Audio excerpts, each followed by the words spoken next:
You're not failing because you're lazy. You're failing because without even realizing it, you've been trained to stay stuck.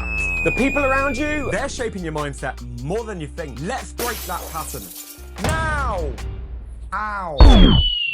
Welcome back to Extremely Berry, the channel that is extremely good at helping you get your life changed for the better. The fake encouragement trap. You always hear things like, take your time, at least you tried. It's okay, you got all the time in the world. It sounds okay, but it delays urgency. You've been trained to be okay with delay and inaction. Think about this, right? If you've ever had a goal, you failed to complete it, and someone was like, it's all right, you get there eventually. Do you know what? You probably felt pretty good in that moment. Well, maybe a little bit less bad. But long term, did you actually progress? Did you move a bit faster after that? Probably not. If a friend is about to say, good luck. No, I don't want that. I want you to check up on me, on my deadlines. Keep tabs on me. If you want to be supportive, mate, keep tabs. And set public stakes. So be very clear and very public to those you want to be public with on what those goals are and when you're going to achieve them by. Rewarding the wrong wins. People celebrate you for starting a task. This happens constantly. Well done, you've just bought a car. Well done, you've just started going to the gym. Well done, you've just started a new diet. But when you actually achieve the muscles growing, weight loss happening, where are they? Very rarely are people congratulating you when you've actually achieved it. They're there for the big start, right? But when it happens, they're either jealous or, to be honest, they've probably not noticed. This trains your brain to crave the buzz of new beginnings, but not the grind of the completion. New membership at the gym. Woohoo! Everyone's clapping. 3 months in, silence. Hello, I'm doing well at the gym. Oh, it's good, well done you. You probably won't be doing good at the gym because you haven't had the encouragement. So you bounce to the next new thing. Here's the fix for that. Ask people not to give you praise when you start. If they're good friends, you tell them, nope, don't give me praise yet. No. Give me praise once I've achieved it, or I've really got stuck into it, or I made a notable step in the right direction. Anybody can say, I'm starting a new goal, but not everybody can actually get on and action it, can they? Set completion rituals. Your friends can be there to help you mark a milestone in the project. Say you've just started lifting a bit heavier weights. Right, we're going to go for the gym analogy here. You've lifted heavier weights. This is a major, big milestone for you. So tell those friends, now we can be crazy.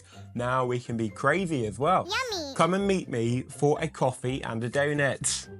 Reward break. And you know what? I'll tell you what, if they're really supportive, they'll buy it for you, won't they? Low energy circle. There's some people who are just constantly saying to you, I'm so tired. I can't be bothered today. Shall we just chill and do nothing? Netflix, Sky, Q, Cartoon Network.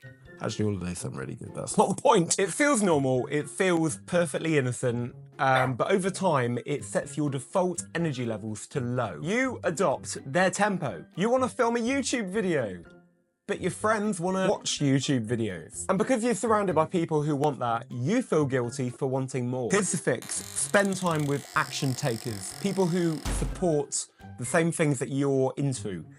Even if that's just virtually through podcasts or productive YouTubers or people in your niche, even books. Do you remember those things? Yeah. Back in my day. Attend spaces where creating over consuming is the norm. Now, that might be even like a public library or a coffee shop or some kind of workplace. But surround yourself with other people who are hard at work. It will rub off. Decision fatigue by proxy. People keep asking you for your decision or input on small things. And don't it feel good? You're the go-to person for decisions. But you are burning yourself out on all these micro decisions for other people. And it is draining your energy and your mindset for your priorities. Friends be asking, should I go out tonight? What should I be drinking? How much money should I be spending, do you reckon? Do you think this text from my friend was like them having a go at me? Do you think he likes me? Shut up, would you? And now it's you that can't think clearly. Here's the fix. Learn to say, make your own decisions, mate. Set boundaries. Protect your mind like a very valuable bank. Your energy levels, decision-making and creativity is like money in the bank. Protect it. You protect your money, protect it. that. Pity praise. Here's what happens. You get praise even when things go badly. Oh no, I've spilt my mop bucket all over the floor. Oh, it's okay, Alison, they'll say.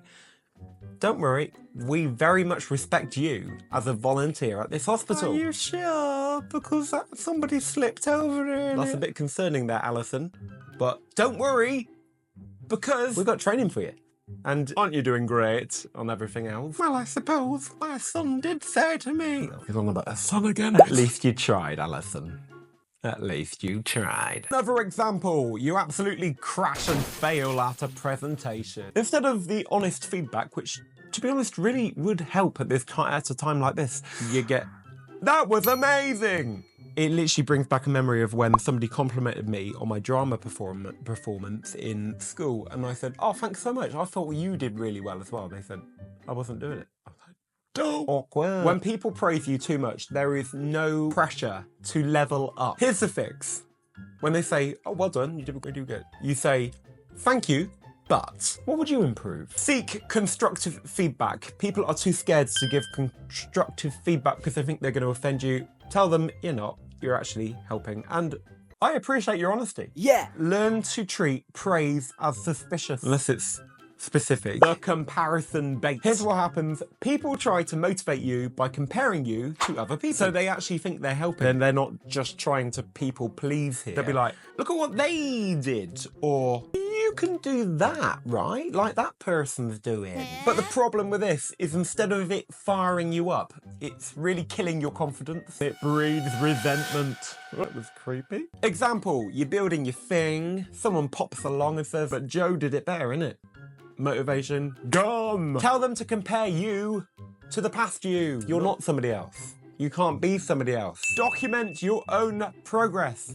Beat that. You can also ignore external validation. Focus on self-comparison is the metric here. The chaos normalizer. Have you ever been around somebody who really thrives in chaos, and when you're organised, they're like, you're weird. Why'd you do that? Organisation free? Relax, it's not that deep. Echoing in your head like that. We are so often trained to believe structure equals boring. For example, you plan your day, someone mocks your schedule, you start second guessing your system. Fix. Own your structure. Results will silence the noise. Let their chaos be chaotic. You do you. Don't adapt to their mess. Stop! It's not worth it. Permission seeker. How often do we not start a task until somebody's been like, go for it, that's really good. And you're like, okay, I'll do it. But maybe stop waiting for somebody to tell you what to do. It's so tempting, I do it all the time, to get reassurance before you do something, and it hypes you up, which is good. Yeah. But it's not needed. And you're not always gonna get that. An example, you want to post a bold YouTube video. Almost as bold as me. Ha ha ha ha ha. Not that kind of bold. Oh, shut up. But nobody has given you the green light to go ahead and do it. So instead of doing it, you think, well, I won't do it then. And the problem is, because of that, you're probably never going to get something really unique or original done. Because people just validate you if they think it's good or it's been done before. If you've got creative thinking, they're not going to usually support your creative mindset because they're like, I don't see it, I don't understand, I've not seen this been done before. Fix. Stop asking, start acting. Permission is a prison. Walk out. Seriously, the guards are gone. They're asleep. And the prison food is awful. And now for our bonus tip, which is coming up straight after this message. Now, how do you fancy some free movies, music, audiobooks, and even Amazon Prime? Some are trials, some are totally free. Check out the links in the description and start streaming now. Everyone has an unspoken contract with you, based on your old self. They expect you to stay the same, behave the same, act the same, stay the same. You try to grow, they say, you've changed. That's not like you. If you listen to it, it pulls you right back. So, I'm telling you, break this contract publicly. Start acting as your future self, the self that you know you are and you want to be. Make people feel awkward. Great, they feel awkward, they feel a bit weird around you. Good. And I'll tell you what, they better get used to it, right? And for more on how to reinvent yourself without losing everybody, check out this video right now. I'll see you there. Hurry up, God bless, subscribe, and all of that, Jasmine.